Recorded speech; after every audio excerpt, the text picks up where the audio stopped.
Okay, we ready? We are ready. All right. Well, this is strange in a new voice, but welcome to the D&D Grandma podcast. My name is Kristen, and I am here with the cast of D&D Grandma, and we're going to do a little Q&A. So thank you so much, cast. I have a few questions for you, and I guess we're just going to start out generally with everybody except for Grandma right now. So I kind of just want to go around the table and find out, when did you get involved in playing in D&D, and what drew you to it? And anyone can answer first. There's no order. I'll go first. My husband had been playing for about a year and nagged me. Babe, you're really gonna love it. You're gonna be so good at it. I know you're gonna love it. And I'm like, leave me alone. I don't want to play. And then he slowly tricked me into it. Well, come on, let's just sit at the table for a little while. What if you made a character? What would that character look like? And it was like all hypothetical until he actually had me rolling dice. I don't know how it happened, but that was essentially what it was. I was right, though. You were good. Yeah. Victoria's tricked. Got it. Yeah. I was hoodwinked. I started 5 years ago. How long have we been living in the house? 4 years. 4 years? So yeah, I started about 5 years ago. I wanted to try it for a long time, but I didn't have a group that I trusted to play with because it's such a personal thing. And a group of friends at a barbecue were talking about it one night, and I went, you know what? It's now or never. So I said, yeah, I think I'd like to try that. And day one, man, fell in love with it. And within 6 months, I was writing my first campaign. I've been DMing ever since, never looked back. That's awesome. I think I'm responsible for you two. Yeah, definitely. He just came. Almost like 3 years ago. Mm-hmm. You know, he said maybe you want to try. You think you want to come over? We'll do like a family game where you don't have to worry. It was a little overwhelming when you see the book, and then you see all the different shaped dice. You go, how the hell am I going to get all this straight? But he was very patient. He still is very patient, and it's fun when you see a character you made.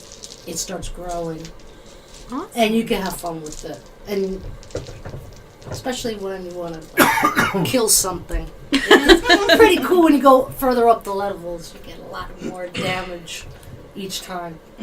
I didn't think I would like it, and I really enjoyed it. It's great stress relief, especially recently. You know, you're tired, you had a bad week, and then when you have this schedule, it's like, okay, now I could take it all out, and no one gets hurt in real life. I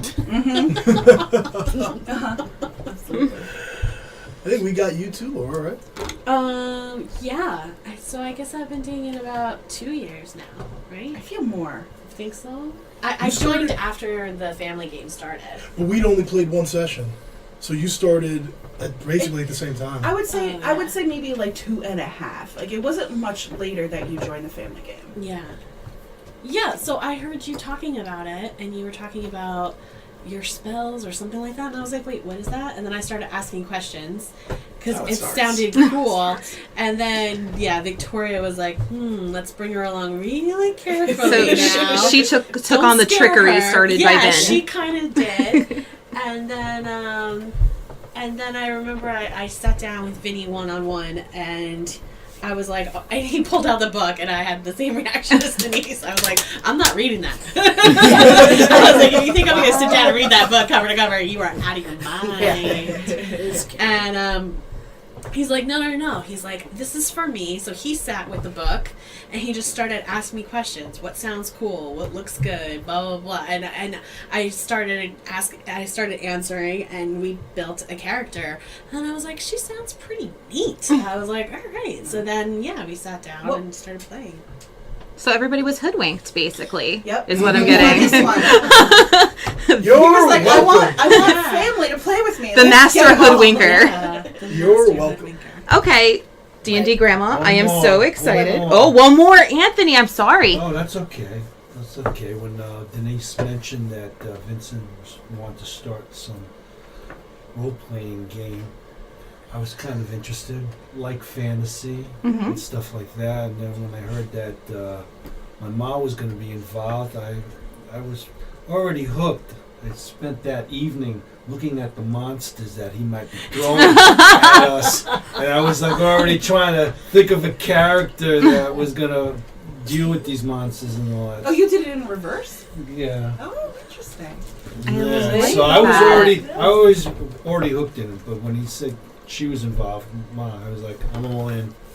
That's awesome. Yes. That's really cool, and I can't wait. I have some questions for you later that's going to explore that mentality a little bit. Cool. Just sneak peeks.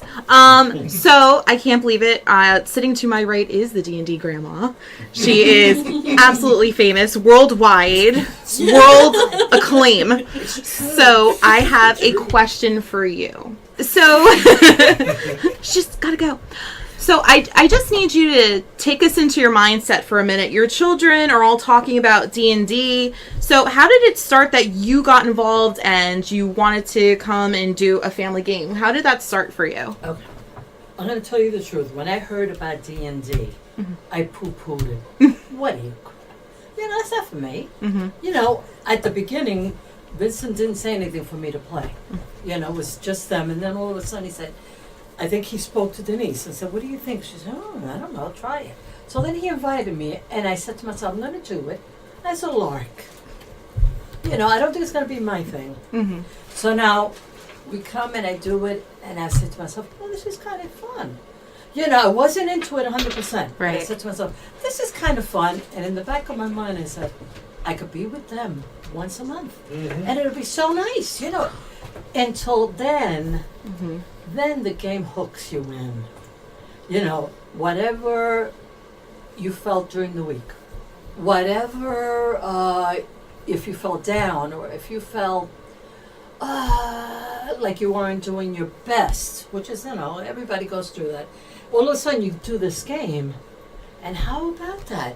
You got into the game and you are actually getting the bad guys, or I hate to say it, but killing, and all that, and all of a sudden you're getting all that out of your system, and you're feeling good. You say, you know what, I did something good this week. This week was terrible, but this Saturday was great. So so that's how I got into it.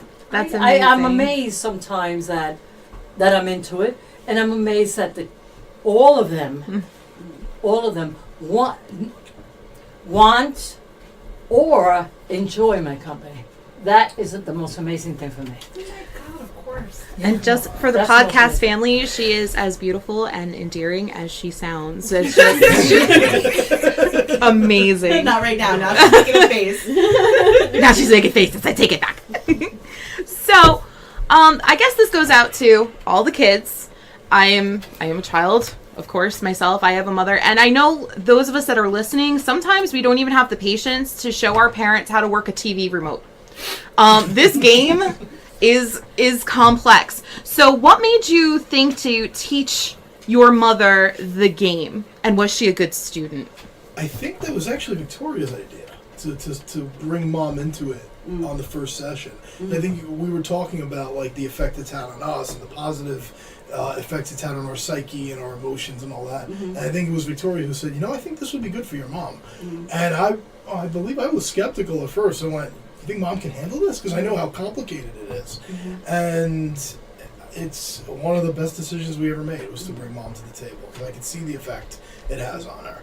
And in terms of having the patience to teach people, it's the style. Everybody has their own table, their own way of running their game, their own magic, their own energy. I run a very loosey-goosey game, and I don't micromanage, and I don't care that my players are learning on the fly. And, essentially just tell me what you want to do, throw the dice, and we'll figure it out. Like, I don't ask Mom to memorize anything. I don't ask anyone really to go all that in-depth. We just tell your story. Like, just know who your character is, tell your story. And that's kind of how we did it. We just give people room to grow and be themselves. I think for me, like, as a family, I've noticed that when Vin tries to tell Mom something, like, she might not always understand, and I think that it's not a negative, it's not a dramatic disconnect that you can sometimes see, but he'll be saying something and she'll be like, what are you talking about? But, like, for me, for some reason, me and communicate well. And when it came to learning nuances of the game, I was always able to explain them. So, like, we've actually had, I'm being very honest, we've actually had sit downs before everybody else has come, and we've done practice rounds. Okay, this guy stands here. What does that mean? Okay, that means I can do this, right? Yes. What else can you do? And like we've actually had almost training sessions beforehand to help with memory, to help with ideas of how to play the game, and we've done it together. And I always enjoy working with men and helping her. And I think there's a lot of patience, but also willing to learn and communication. Yep. Awesome. I'm still learning. Everybody is. So am I. It's Still D&D, learning. everyone's So still am I. learning. You So know, am I. so it's Everyone- not easy. I'm still learning, but enjoying it. Even being the one at the table that everyone looks to, like, because I'm still learning. Every day I learn. Awesome. Denise, Anthony, do you want to, because I know, Anthony, you commented that, once you found out that your mom was going to be involved, what's it like teaching her the game? Is she a good student? Oh, it's excellent watching her play. You see another side of her. See another Yeah. side. Yeah, that is yeah. another side. That's really It scary. inspires me. See her laugh, and that's Oh most my God. important. It's a real family game going here. That's great. Here, here. So I'm going to go back, Grandma. I know there's going to be some parents that are listening. How do you feel this game has brought you closer to your children? And what kind of advice do you have for parents when their children ask them to do something that might be outside their wheelhouse? I'm going to answer the second question first. Sure. I think go with the flow. If your kids say, you know what, I want to do this, unless of course it's dangerous, which they're not going to ask you. So, but let's say it's a game. Try this game. You're going to like it. Try the game. Mm-hmm. What do you have to lose? Mm-hmm. What do you have to lose? You don't like it? Fine. Spend one day with your kids in a different environment. Thinking differently. Looking at your kids differently. You're doing something differently. They're looking at you. You don't like the game? Okay. That's your choice. Nobody's saying you got to stay in the game. Try the game. That's awesome. That's great advice. That's my advice. I'm sorry. What was the first thing you asked? So how has this game brought you closer to your kids and your adopted children? You got a big family. Yeah. It's how did it? I think it puts me on their level, where maybe before they felt, well, that's my mother. You can't say this, or you can't do that, or you can't. It's inappropriate, or whatever they may feel. I think it's brought me to a different level with them, and I could enjoy certain things with them, certain decisions. That's the only thing I can think of. And my adopted children, okay, I am just too lucky. That's all.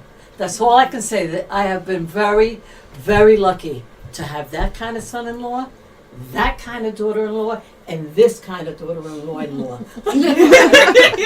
And there's hugs Really, going around the table. I can't say any more. I am just very lucky. I will Excellent. say, I think that this was all born out of the fact that Mom and I know that, okay, first meeting this family when Vin and I were just first dating, like the relationship between Mom and Vinny and Denise were friends. They were friends. They were adults. They had a lot of respect for each other already. They would share books between each other. Did you see that movie? Oh, I hate that movie. No, you're wrong. It was like they had things they already shared, already loved. And they had that foundation that when they took it to the next level of, hey, let's do this. It's almost like having a movie night. Once a month. It's like having family dinners once a month. And it really is. We all eat together, right? But this is like the next level of spending time together as a family. Taking that next step and diving into something that's more creative.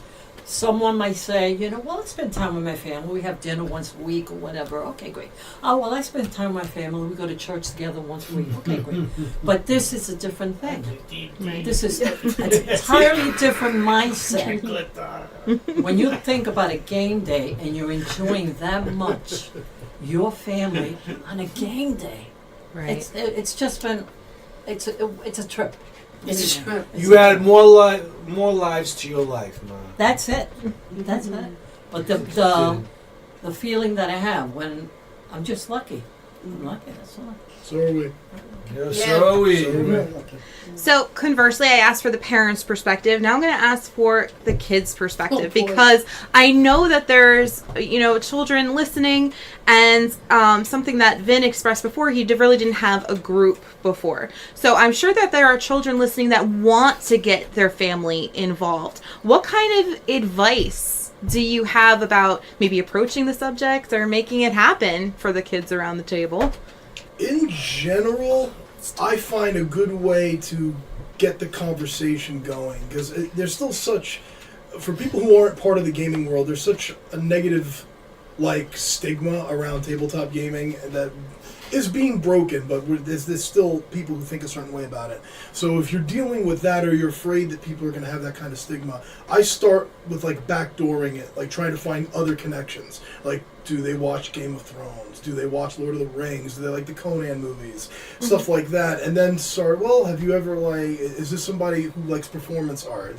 Have they, done theater before? Because the best way I've ever heard D&D described is that you're in a play, that it takes place in a Lord of the Rings type fantasy world, and you're writing the story as you act it. Mm-hmm. That's what's happening. And you're just using dice to decide the outcomes. And just sort of see what connections you can make and backdoor it in there. And I think, I don't know if it was with you or with Mom, but I kind of ran a very simple, okay, so you open the door. Yeah, it's part of the trickery. Yeah. Yeah, you open It's the door part and of see the what's there. What would you do? Trickery. What would you do if you were standing here and be like, well, I would do this, right? Well, okay, do you want to write that out? And I'd be like, yeah. It's part of the trickery. I know what you're doing. You open the door and that's there. Oh, cool, babe, we're playing D&D now. See how that works? Or you could just guilt trip them that you don't see them enough. Which is what I got kinda from my mean, sister. See, that's another Yeah. For the podcast family, just so you know, Laura just cast some eyes on Victoria when that one happened. But you know what? I mean, if we're going to get right into that, it's how do I say? We were playing as a family. Laura was on this in this table. But I guess I always felt such a deeper connection because she was my sister. You know what I mean? So, I have all this history. Of course, Mom has her history with them. They've been married for 25 years, right? Plus. 26? Oh, jeez. But, oh, jeez. But, you guys have been married for so long. You have such a foundation of family. Having my sister here, it was unbelievable that I had that connection. Absolutely. So, yeah, saying I never get to see my sister anymore. And then when Laura wasn't able to join the beginning of this podcast for work and everything like that, it was actually really sad. It really bummed me out that she wasn't here because I wasn't seeing her anymore. And the first day, first game, everyone's like, oh, hey, how you doing, whatever. And I'm like, I missed my sister. I was like, I really miss her. But, I mean, not to pull away from the subject of this question, but, it's a really good way to say, hey, just come and hang out. We'll see what happens. Yeah. You really you're bringing them in, and I'm not trying to say everyone's going to respond to that. Every parent is going to respond to that, but to be able to offer it, there's really no harm. So, just to the women in the room, it's no secret that D&D is still a very male-centered game. So do you ladies have any advice for women that are looking to break into the game? And what do you feel that a female perspective adds to your game? I'm sorry. While they're contemplating, I'm gonna go first with. I never thought it was a big deal, because I know women who play. This game is for women and one guy. You know what I mean? We've always been a very female-oriented group already. So to me, it's no big deal. It's not a big thing. It's why can't women play? I don't get it. So that's just my little perspective, and now you guys have fun. Oh, good. Do you know what you're saying? No, I'm still forming it. When I first started playing, I was with a different group that was mostly guy-oriented. And I think they approached it, that group in particular approached it where, we're very methodical, we hunt, we kill, this is how they looked at the game. And I think for me, when I was able to join this group and look at it differently, first of all, you're with family, so you're more inclined to want that other person to succeed. So for me, I was like, okay, it's not all about me. I don't have to inflict the mass damage. It's more about talking and developing a theory together, and then supporting the rest of my team, and how does that look. So joining a team that was more female oriented just allowed me kind of the more creative side of it, rather than like the more methodical, like what do we kill next kind of thing, you know.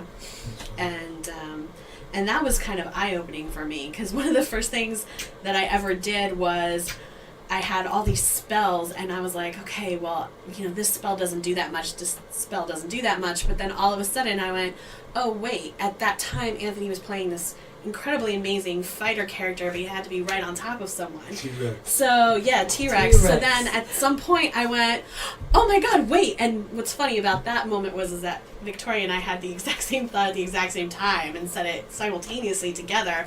I was like, oh, I can turn T-Rex invisible, and he can go do the damage, because I don't do anything, but if he can get close, and he killed the guy in 2 swings. And I was like, oh, this is fun. It was a little eye-opening for me. I was like, this is going to be fun. How can I assist everyone else? How can I help them so that as a group we're succeeding? And I think doing it as a family, you're far more likely to want to be a little bit more selfless in that approach. No you know? I in team. Yeah, there's no I in team, but doing it as a family, you're more inclined to be like, I want them to succeed, That's or how I look want at to it. get there all together, you know? Yeah. You can let your inhibitions down when you're around family. I think, like, with D&D is a fantasy-based role-playing game. So, and I think with magic, your warlocks, your wizards, your sorcerers, I always thought that magic in the fantasy world was more headed by women. And I think if you can emphasize that more, and I think we do, I'm a fighter, but I'm also an eldritch knight, and then Yeah, I'm always like a druid or something like that. something Not like this that time with a around, lot I'm of rogue, spells. but yeah. And I think that is a good emphasis to, you know, try it. You want to kill somebody? You want to turn somebody into a toad? Or you want to give double damage because of this, that, or the other? I just try it like that. I'm not trying to stereotype that women should only be the wizard or the warlock or the sorcerer. I mean, because I'm a fighter now and I'm working my way through that. I think maybe at one time women didn't feel safe to try D&D because of the negative stereotypes from 30 years ago. I hope that if you listen to us, maybe try.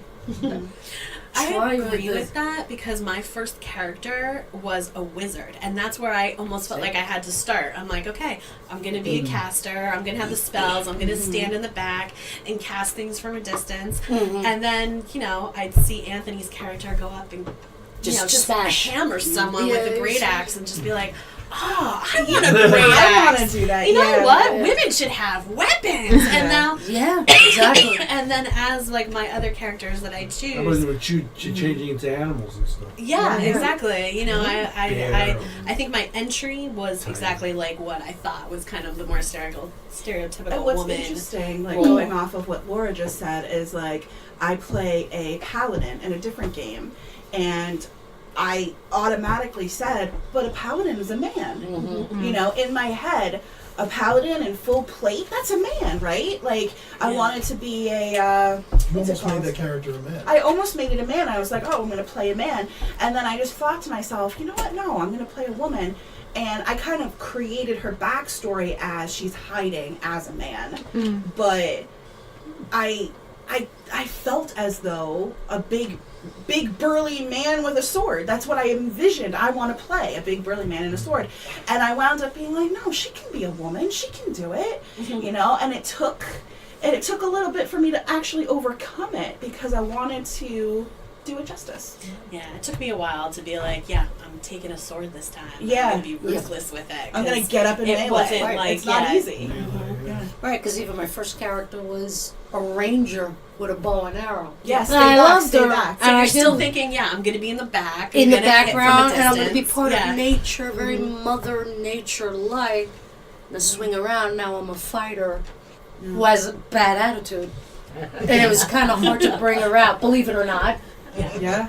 But it comes out, Yeah. and it's great. She was Instinctually, great you don't want to therapy. get up in melee. Like, I've actually remember a while ago, like, oh, I gotta stand all the way close to him with my sword. Right, right. Okay, how am I gonna handle that? Ooh, he might hit me. Yeah, you know, exactly. You have that mentality. Yeah.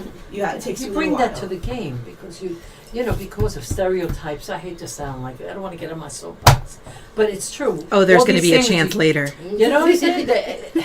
This is a thing. This is what's been always happening to us. We put ourselves in this box. No, that's a man's job. No, that's a man's thing. When I came to the game, I never thought of it as man oriented or man. They had to be the leaders. I came in saying, all right, this is me and this is who I'm going to play. My son and Victoria helped me a lot with it, and I got the book and I said, this is who I'm going to pick. Never thought in my mind that it was going to be a lesser character because I was going to be a woman character. Oh no, I never thought that either. So I never thought of it being a man, like a man's world. No, absolutely. No, I Or thought like that. a man's world. I never thought of it. It never came to my That's mind. awesome. And I think each lady here has brought up a great point. Awesome job, guys. Thank you. So I kind of want to direct one just to Vin, our dungeon master. I think everyone on this podcast and even at this table can agree that your world is amazing. It is vivid and it has so many wonderful details. Where do you get your inspiration from? In general, with the way that I run, my inspiration literally comes from anywhere. I'll hear conversations in a restaurant, I'll write down a name. I like that, I want to use that. So in general, it's everywhere. It's books, it's movies, it's TV shows I watch, it's conversations that I overhear, it's places I drive and I see city names. Like, I like that, I'm going to use that. Victoria will tell you it never shuts off. Like, I'm just constantly looking for inspiration. Specifically, the story that the podcast is telling. This game, this world was written specifically to celebrate my mother's love of classic horror stories. So I pulled a lot from the old Universal monsters. I pulled a lot from 80s slasher movies, the Hammer horror films, Stephen King novels. Those are people who are listening up to this point. I'm going to assume you're current on the podcast, or if you're not, go back and listen. But the creature from the Black Lagoon has shown up in this game. Those were the river creatures you guys fought. Talbot House was my Amityville horror. Dr. Balthazar was Mr. Hyde. The Dream Demon was my Freddy Krueger. We just got finished playing the Blair Witch. So you guys, which for those of you who didn't catch it, that was my version of the Blair Witch. He I flat caught out it. You got it? Yeah. He flat out said, "What is this, Blair Witch?" And I was like, "Well, I know this already, so yeah." What'd you That was say, my Anthony? Blair What'd you I say? caught it. So, and I mean, there's, so that's, and I'm just trying to see, how can I tie all of this into a general narrative thread? And I do have my end game in place, but that's all I'm going to reveal for right now. There's an end game. No Okay. spoilers. But specifically, yeah, that's where the inspiration for this game came from. Awesome. So I have another just for you. So I know being a DM has to be nerve-wracking. You have 100 balls in the air at a time. But along with that, you have your family sitting around your table who are gaming and who are learning. So how do you ensure that your players are having a good time and realizing their full potential as a player, as a character, along with everything else you have to do? That's a combination of kind of understanding the personality you're dealing with and also being able to read people on the fly. I have 5 players in my game currently.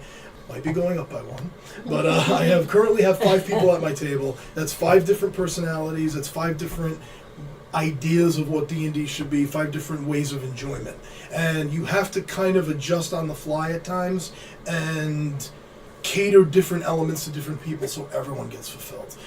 I've noticed personally, and there is no right or wrong here. It's how you enjoy the game is how you enjoy the game. Nothing is better than anything else. I've noticed that Denise and Anthony like the fighting a little bit more, whereas Victoria and Laura tend to they're going to follow the breadcrumbs. They're going to follow the story. I like to say that they follow the story. Denise and Anthony follow the XP. That's kind of where can I go kill things and level up? Where's where's the big bad? Where's this going to lead me to? And Mom's the easiest one because Mom's just happy to be here. She's just along for the ride. Wherever this goes, this goes. So she's the easiest one to run for. So I kind of try to mix it up a little bit. when I first started running, I was very combat centric. It was just, okay, here's this, kill it. Here's this, kill it. Here's this, kill it. And I started to swing in the other direction, and I've noticed that when sometimes I have to like, okay, I've done way too much story here. Denise and Anthony want to fight something. I need to give them an encounter. So then I'll bring a random encounter in so you guys have something to kill and everyone's happy. So it's just being able to improvise and adjust and read your players and know when you're starting to lose someone. Let me turn the dial on this aspect a little bit. I think that's so important. Yeah. It's so important to keep everybody. It because keeps that's- them drawing. Yeah, it's great. And that's It's a what draw. keeps you interested in the Yeah. game. Oh, yeah. Because if you're not doing something, you're gonna Yeah. get bored, and you're gonna. Yeah. But you know that balance. Mm-hmm. Yeah, it's great. It's also us It's too. awesome, yeah. Yeah. Gotta Yeah. give it It's great. It's real easy, yeah. Yeah. Then no one on the podcast could see the Twitch. It's okay.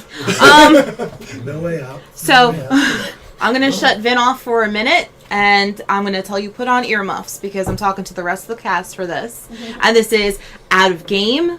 Out of game.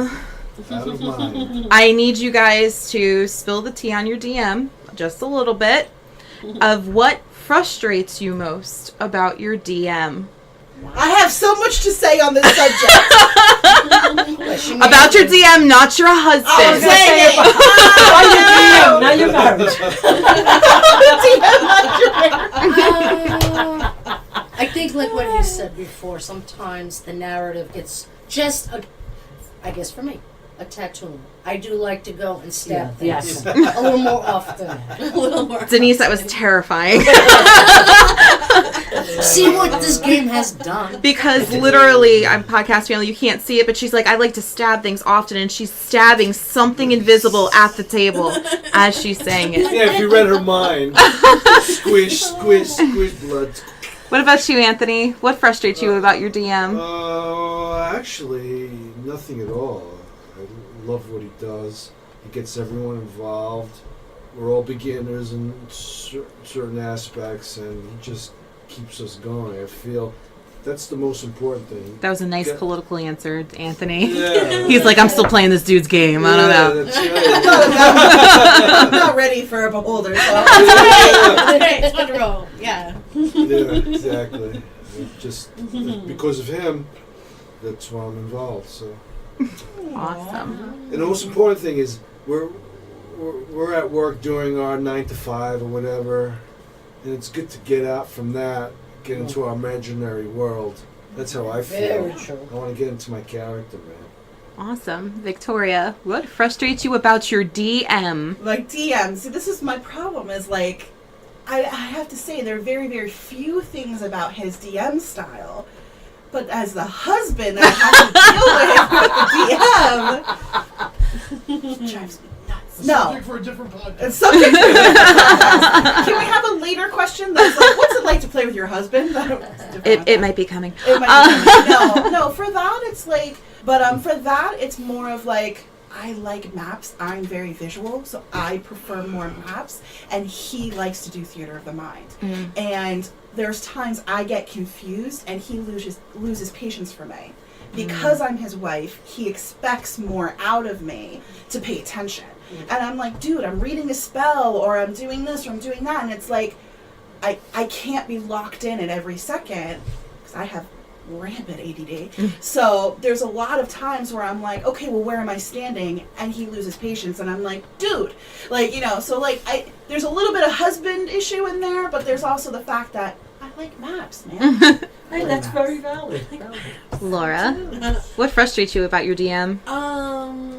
Oh, she's up to no good. I know my sister's face. No, I'm not up to no good. No, I think the only thing is that the longer I play this game, I feel like sometimes I think I have a great day where I'm like, oh, I know exactly how this spell works. This is what happens, and then this is going to be the outcome. And then sometimes I get that DM rolling where it's like, nope, you're completely wrong. You can't do it for X, Y, and Z reasons. And I'm like, oh. And I'm like, but it should work. In my head it works. Why doesn't it work? You know, no, you can't get your sneak attack on that. Why not? I want it. Like a 3-year-old throwing a temper tantrum here. You know what I pouting. mean? Like, yeah, exactly. So Like, what do you mean there's no trees? Give me some trees to hide behind. Exactly. These things are like, you know, it's trivial really because it's more like a frustration with like still being a novice and learning it. You know, sometimes I think I understand a spell or how something works perfectly and then I realize, nope,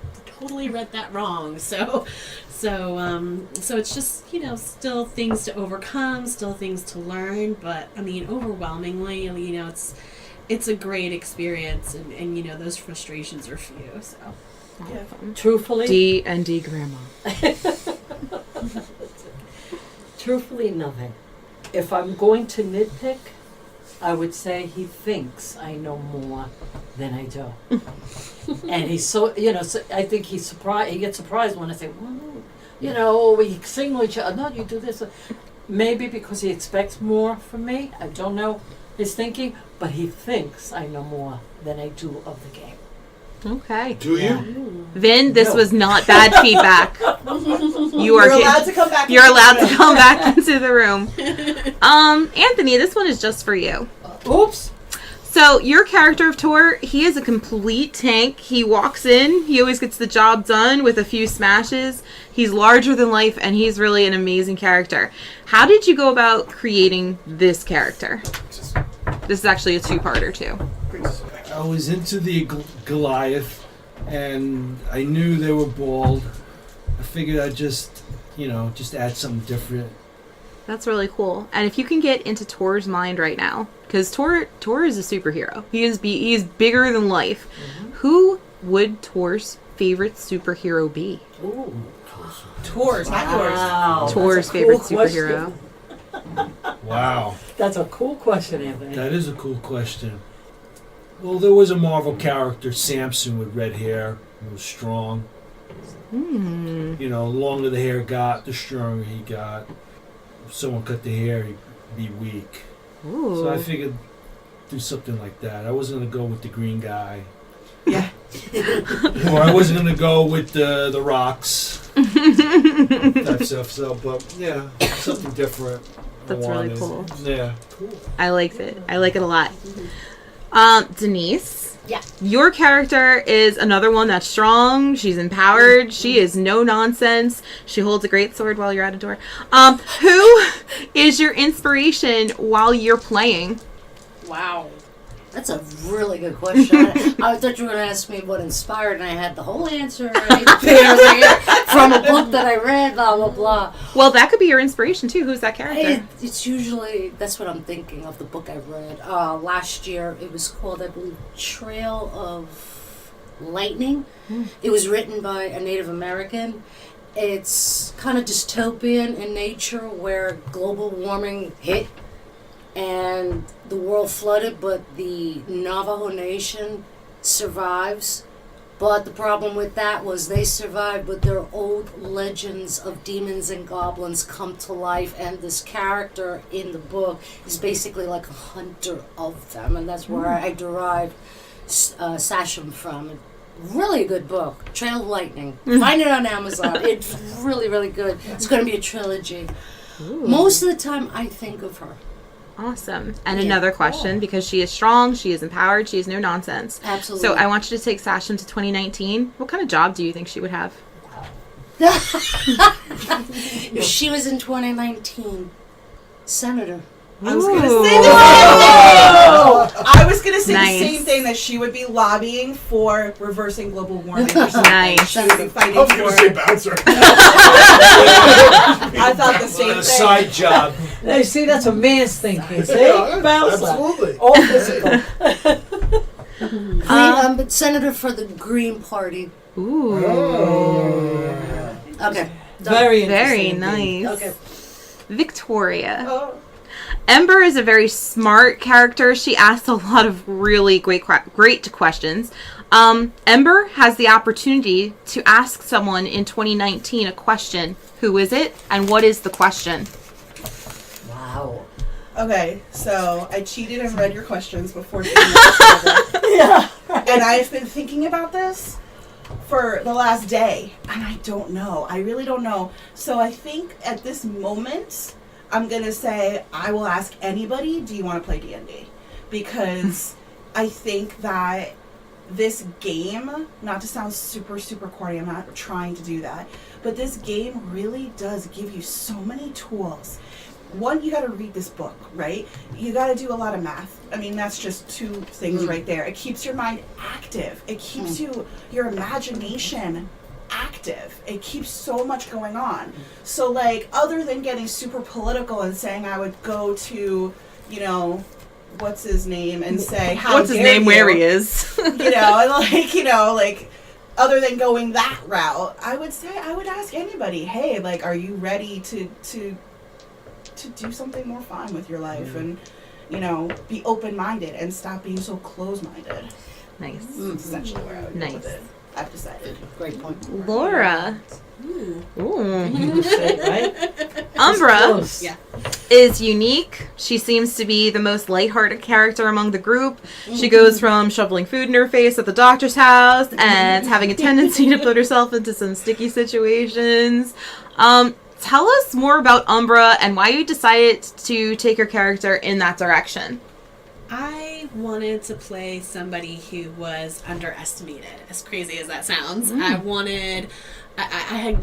had played a rogue before, and she was like a really like super assassin badass, but in this one I wanted to play somebody who was I'm a halfling, so I wanted to be small, and I wanted that to make her appear that she was, you know, not taken seriously and not really valued, and yet at the same time she could be the first one in and out. She could be stealthy, she could do damage and get back out again, and I just wanted her to be, you know, like, it's difficult to explain. So I named her, her nickname in the aviary is Black Heron, because that is a bird that is underestimated. It's one that can sneak and hide and can spring traps, and, you know, fish fall for it and then they get to eat and that kind of thing. And I just liked that idea. Umbra is the shadow in Latin, and I just wanted her to be sneaky and stealthy, but, you know, also be like a little bit more lighthearted, and she could be, you know, just fun and, you know, really just do her own thing because she doesn't care. You know, she's just going her own way, and, you know, she kind of falls in with these guys, and, you know, she's just riding it out to see, you know, she's in it for the adventure rather than like for a specific mission or cause. Yeah. Awesome. Who knows? The shadow knows. The shadow. Well, Dum dum dum. Grandma, your character seems to be one that's all about justice and doing the right thing. If your character could stand up against an injustice in 2019, what would it be and why? You have asked like a major question right Put now. on my seatbelt. Yeah, I'm waiting for this one. I'm This is strapped in great. for this be one. bumpy. Yeah, it's gonna be bumpy. Just so the podcast family knows, her children have strapped themselves in and they are waiting for the fire. I really have to hold myself back because the political climate in 2019, if no one opens their mouth for the injustices that are being done now, then you might as well go stick your head in a hole in the ground. I can't go on because I think I'm going to lose it.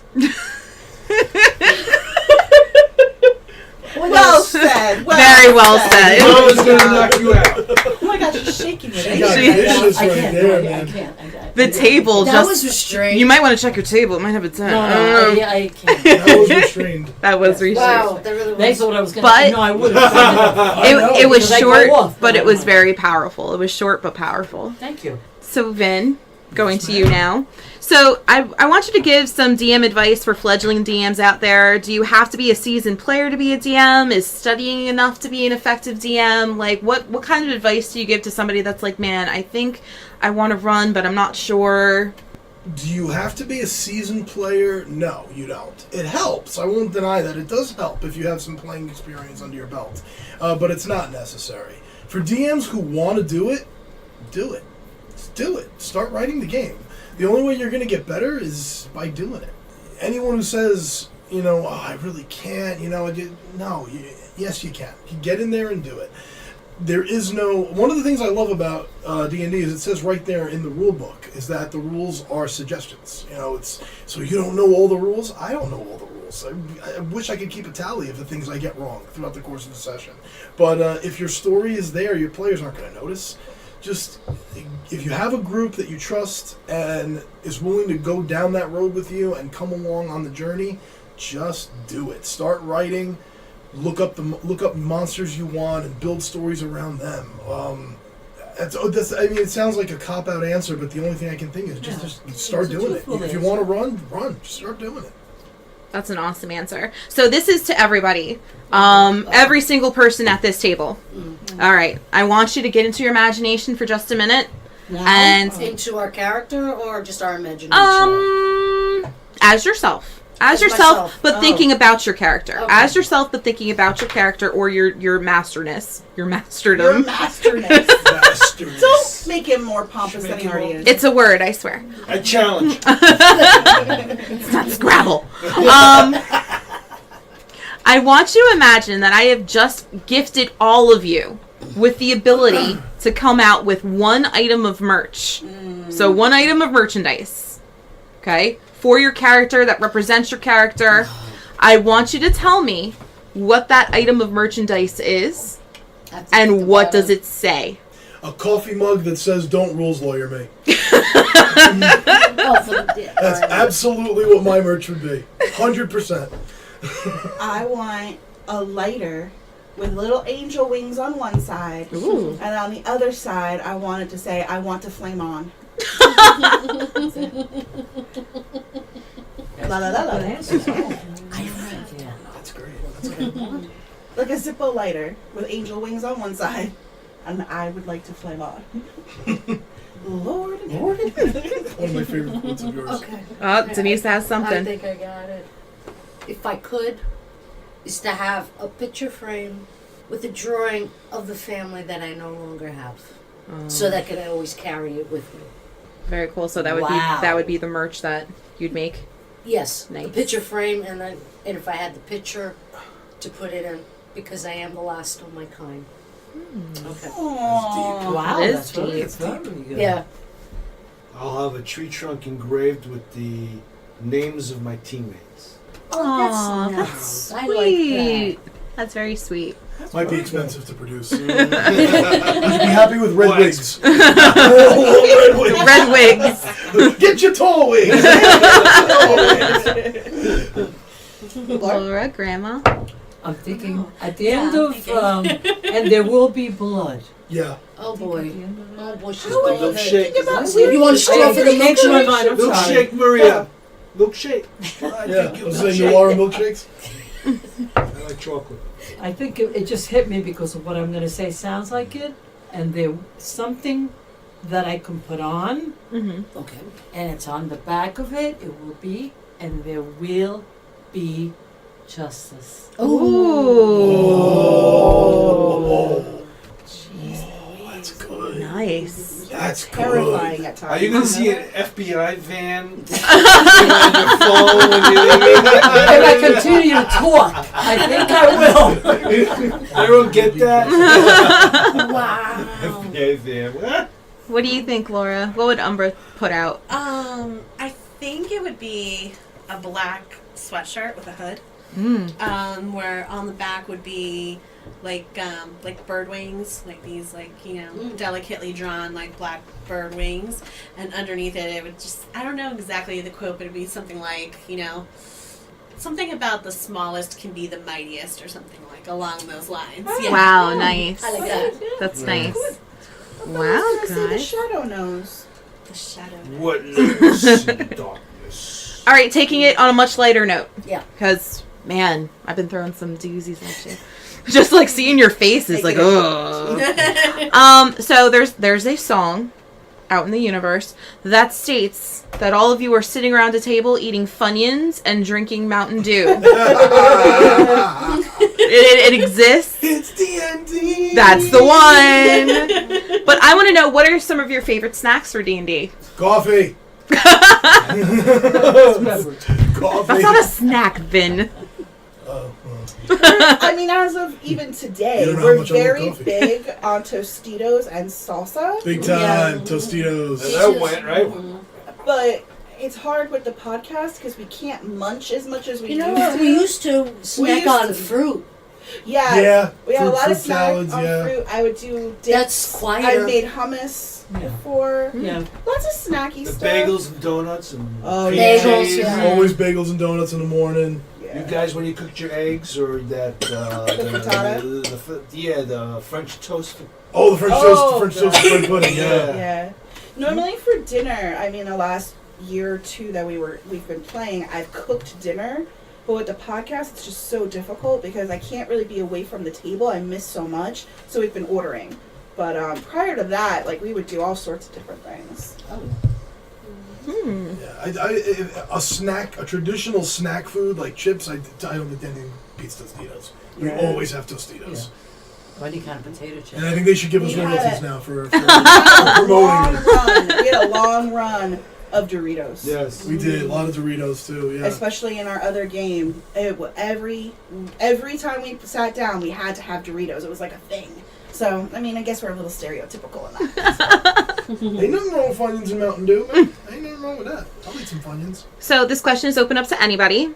What is your favorite spell or move, and why? Counterspell. Counterspell. As I've always said, I think Counterspell is the strongest spell in the game because we cast it high enough it shuts off any other spell. And as a DM, I love it when a player's about to drop a monster and I'm like, no, you're not. Counterspell. It sucks. It does. Mine, Oh, I'm sorry. Mine good. would have to be the Thunder Wave because Ooh. that's the first one I think. At the beginning when I started playing the game, and it shocked me when my son said this, and you got 30. I think it was 35. It was 34 on 5 different people, so you got like 110. Yeah, he said, forget it, you know. And I did the Thunder Wave. That was very rewarding.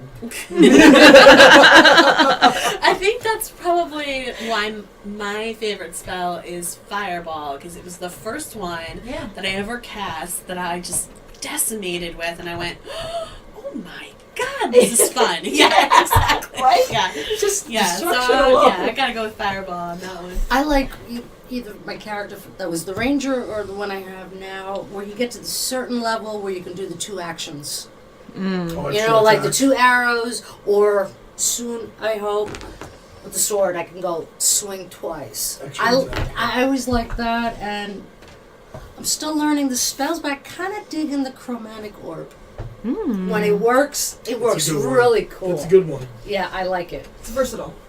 Yes.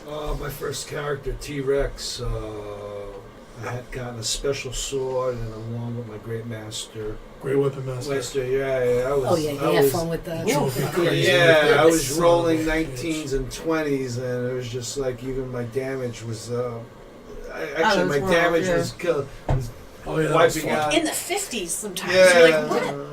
Okay. He was like, walking why am I destruction. Yeah, literally, that was fun. Oh, he's critting on 19. Oh, okay, this is awesome. Okay, so we're doubling the. Oh, great weapon master too. Okay, good. We'll add another 15 on that. This is awesome. What was the sword? What was the sword that I had gotten? Oh, It the was a Moonblade. spec The Moonblade. Moonblade. Yeah, Yeah. they added on Yeah. two Oh yeah, more, cool. right? Yeah, here's a +2 weapon. Have fun. That was a lot of fun. Yeah, it was. For me, and I guess it's more of like, it's not a spell, but I mean, of course, you're gonna have Fireball. I mean, it's just amazing to be able to drop that damage. But what I really like from my other character was I had a Mace of Terror, and when I had no spell slots, when I had nothing, I would just stand up and hold it in the air and say, "Get off my train." And it was amazing. I got rid of like groups, like a mob of people were coming at us, and I'd be like, "No, you're not," and they 30. would turn around and just run away, and I'd go, 30. It was 30 bandits and 28 failed their saves. 28. How the hell did that happen? Oh, yeah, exactly. I was asking myself the same question. And I think they were And you still are. No, you guys That were was the there. one. Yeah, That's yeah. right. They were in the alleys, remember? That's right. We were Oh, surrounded, right. and I just said, "No, not today," and they just dispersed. He hated it so much. Talk about I hated that frustration. Mace of Terror. Oh, I hated that Mace of Terror. He regretted giving it to me. So Valentine's Day is coming up, and your character is about to send out some Valentines. That's really out of character for her.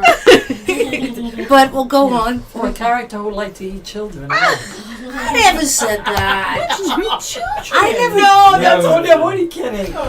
What is the Valentine, and what is the enclosed message?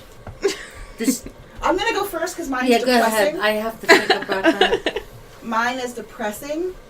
You're thinking this? I think I'm gonna send a Valentine to my husband, and essentially say like, "I've never forgotten.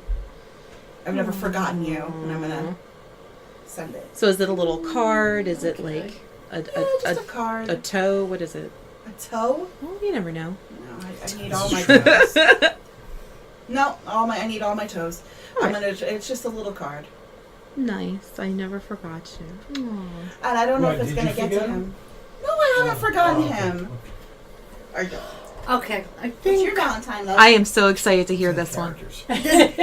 it's bittersweet, but I think what Sasha would do is just go off on her own, either to the forest or the desert or wherever she is, find a clearing, light a fire, and I think just meditate and think about her people who are gone. I like it. Yeah, there's really not much more she can do.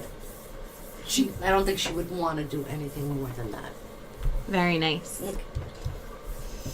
I think for me, Mm-hmm. if my family's still alive, after they threw me out because I came from money, and I fell in love with somebody who wasn't from money, I would send them a note and say, "Still living the life. That's not a Happy Valentine. Valentine's Day." Hashtag savage.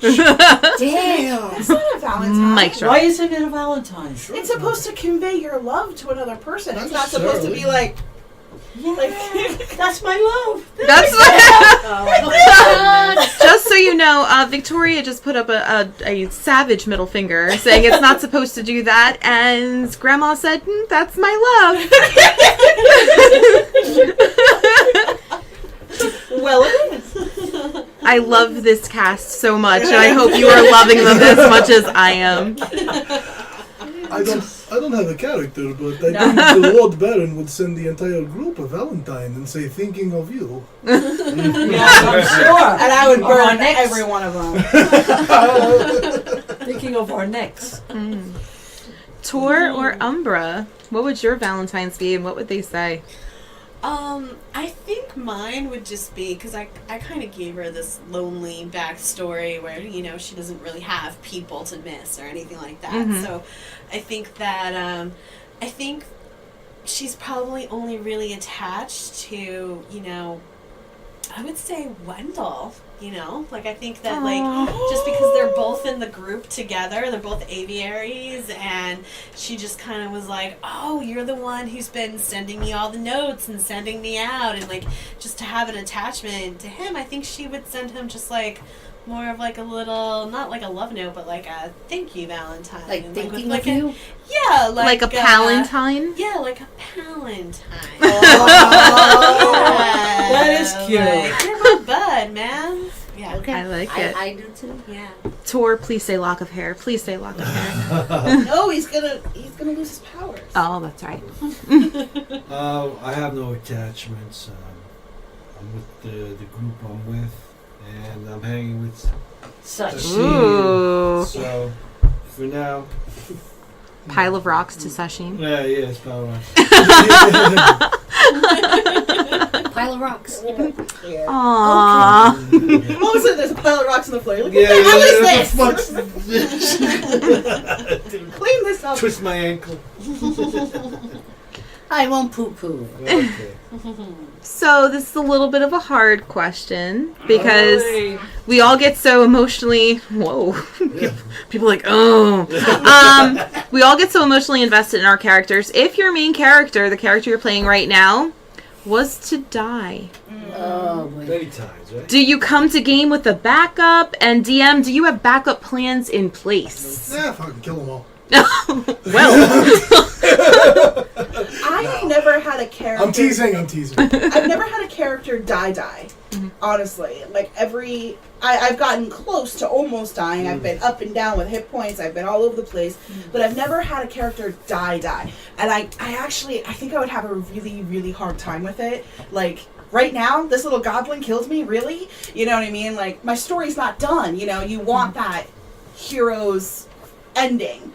So I think for me, I don't really have a backup with me on the off chance. Yeah. But I have ideas. Of course, you always have like that dream of the idea of your next character. Like, you know, I think the next time I want to do a rogue and I want to be a cat.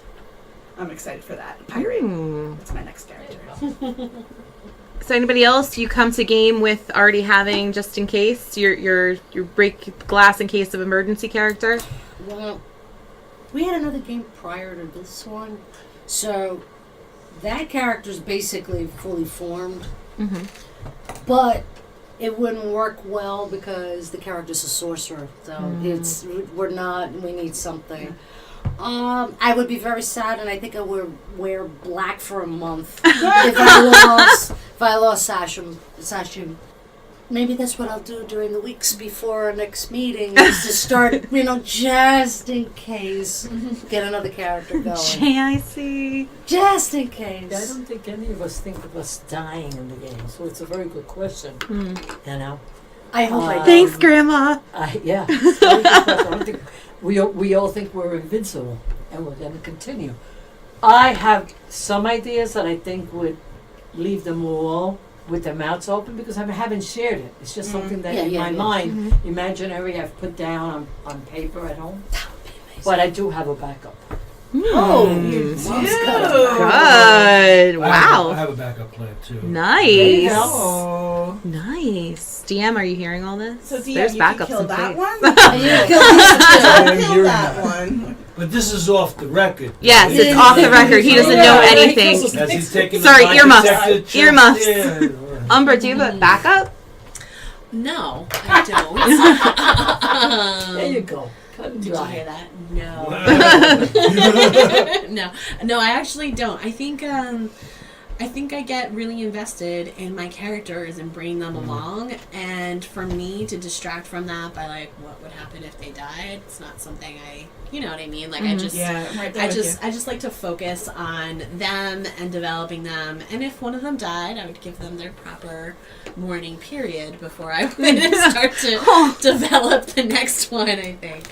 But honestly, where I get my ideas for like the next character is really playing with this group of people. I see what they do, and I'm like, I want to try that, or I really like, I think my inspiration for this character was mostly taken from Anthony's T-Rex character, as in like I wanted to pick something that like actually fought, because I just really thought it was so cool how he went in and attacked things, and I think that you just have to, give everything like it's time to develop, and then, something goes wrong, start again.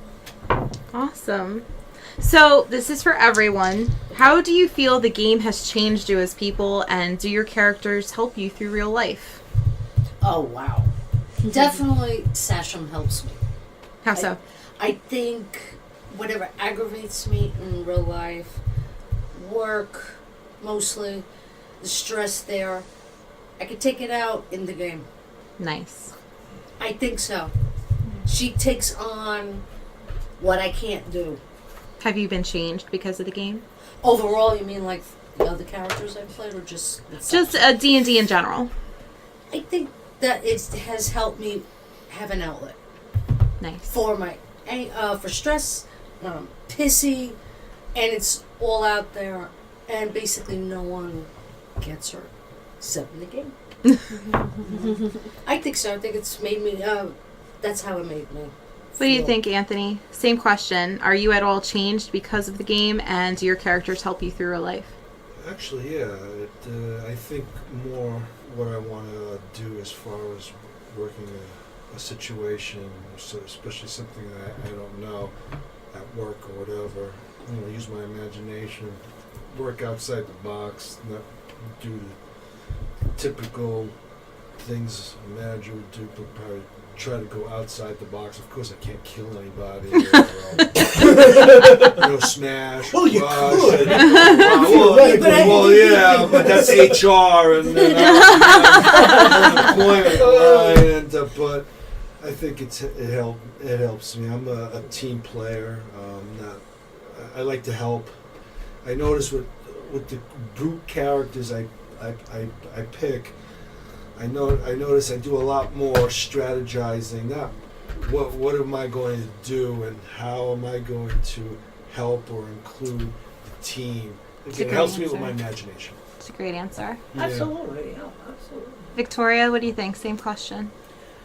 I have a ton to say on it. I mean, if you want to talk D&D in general, like, it helps with a creative outlet for writing and for creating different things. Vin and I talked about this, and I'm sure he's going to touch upon this, but for me, you have so many stories in your head, and I've never been a writer, but this allows me to get it out. And I've always said, I've even said it to you, Kristen, I've said it where, like, you're not just putting your imagination to paper for yourself, keeping it private. You're letting your imagination out there and sharing it with people. You're actually creating something different, and you're allowing people into your mind. So, like, even like, Tor's character or Denise's character, and like, we always joke with Denise as herself is always a grumpy person, but now her character is very different, and it's like, that's what Denise's imagination has brought to the table. What does mine? What does Laura's? What does Mom's? And it's actually fascinating that we all still work together well, and it also allows us to, like, really develop and create and be together, and it's so fascinating. So for me, it's like, take aside all of those other things that we've already discussed, getting together with family, being there. This is actually allowing your imagination to include more than just yourself. Awesome. Vin? Victoria and Crixus are my greatest stress relievers. Aside from them, nothing helps with the relief of stress and anxiety more than writing. I have never found a creative outlet like this, because even if I start one story and I come up with another one, that doesn't mean I have to abandon this one. I can connect them. This one can go over here, or this one can go over here. And so the writing never stops. And there is no word that I can sufficiently find in the English language to describe the feeling of putting your world and your story out there and watching your family bring it to life in front of you. There is no word. The word has not been created in our vocabulary to describe what that feels like. It's the only thing that comes close is magical. It's that magical moment when the story's connecting and your players are making that connection, and the fact that your players are your family, it's indescribable. Great answer. Laura? I think for me, it just starts with quality family time, is how it's affected me, like, personally, the game. It's given me an opportunity to, you're not just gonna hang out with your family and sit on the couch and all stare at the television. You're actually spending time with them, but in a quality way where you are engaged and talking and collaborating and problem solving together and laughing together and having these stories to share. It's just a truly quality experience with people that you love, and so that's how it's definitely changed my life. for the better. And it's just something I value. And what's great is that we've been able to commit to it as a group.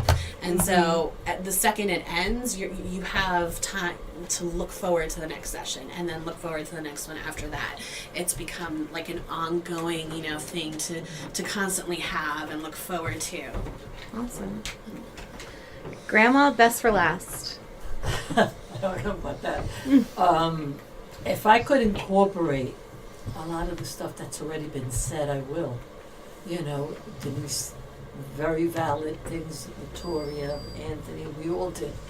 And I like to incorporate that in my comment. For me personally, all of that and the feeling of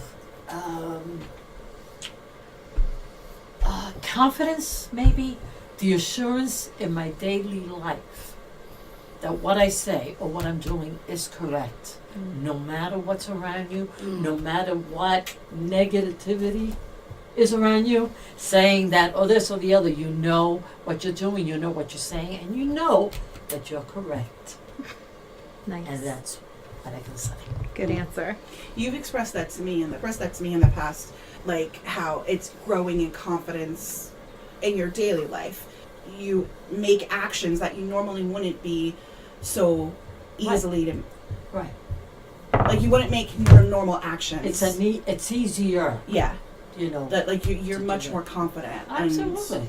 Yeah. And you're talking. I have a lot of years on all of you, and it doesn't matter because I'm old school. I was raised old school. I can't say I'm old school now, but I was raised old school. So your mentality is old school until wait. Oh, there's a door opening. What's behind this freaking door? Let me. Oh, it's another world. How about that? So, and I find that to me that's amazing. You know what I'm saying? And then all of a sudden you're going down another corridor. Oh, another door. Let's see what this is. And I attribute it to, of course, my children. Of course, to this game, and of course to all the love that's on this table. That's a wonderful we have for each answer. Other. Yes, and if you could see it, everybody is holding hands and hugging. I believe there's Kumbaya being sung faintly in the background. But I have my very, very last question. The way you preface that, it's like, Drum roll. So, according to some, D&D is still that unspoken nerd game that you play in someone's basement. How do you think your show is helping to break that stigma? That's the whole point of our show. That's the reason I decided to take this public, and the reason I decided to start the podcast is to break the stereotype. It all started, I tweeted the video of the story my mother told a little while ago, the Thunderwave incident. We actually got video of that. And it's you know this, you saw the tweet. Oh, that's right. And it's this really great moment where Mom realizes the damage she did, and she's like, cheers! That got us 2,000 Twitter followers, just that alone. And once Geek and Sundry picked us up, then the Twitter exploded.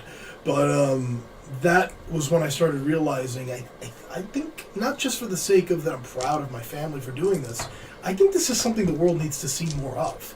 It's a family who is playing this together. All different age brackets, all different, in a lot of ways, different backgrounds, and this is as far away from the stereotype of D&D as you can get. And absolutely. I think this is exactly what I envision us portraying to the world. It's like, no, this is for everybody. Anybody can sit down at this table. All you need is a pencil, a pad, and an imagination, and you can go down this road with us, and you can experience the magic of this. I will say, I mean, for me, I think the stereotype is so real still. 4 women and it's here. very 4 women. It's still 5. It's still, I think it's so real in the world because even people like I work with, it's difficult to explain. I'm gonna go play D&D with my family. What's that? What is that? I don't even tell people. I know it's difficult to. Yeah, it's difficult to explain, and I wish there was some sort of very quick way to say. Because you'll say, "Oh, it's role playing." Oh, like you're gonna go in the woods and like role play. Like, stop saying it with that it's so face. true. You know, like Yeah. it's.